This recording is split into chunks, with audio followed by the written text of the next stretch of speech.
U.S. Treasury Secretary Scott Bessent doubled down on the U.S. strategy of suffocating Iran economically, with sanctions tightening, oil exports blocked and storage reportedly filling up.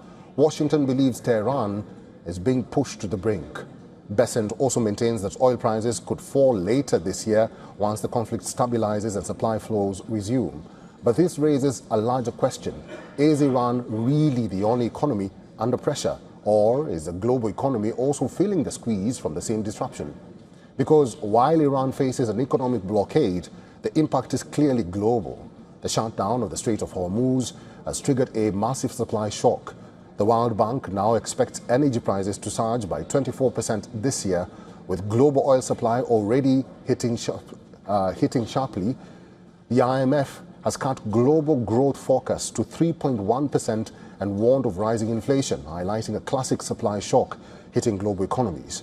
From Europe's rising import bills to emerging markets facing currency and inflation pressures, the cost of this conflict is being distributed globally. In effect, while Iran is under direct economic pressure, the world is paying through higher fuel costs, inflation, and slower growth. And this is where President Trump and his administration's optimism runs into market reality. Analysts and global institutions are warning that even if tensions ease, prices may not fall quickly. The World Bank projects oil to remain elevated, with risks tilted towards even higher levels if disruptions persist.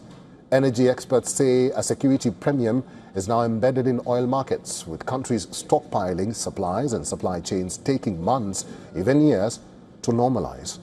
Central banks are also preparing for prolonged inflation, with policymakers warning that high energy prices could keep inflation elevated well into the coming years. The implications of the war for medium-term inflation and economic activity will depend on the intensity, the duration of the energy price shock, and the scale of its indirect and second-round effects. The longer the war continues, and the longer energy prices remain high, the stronger is the likely impact on broader inflation and the economy.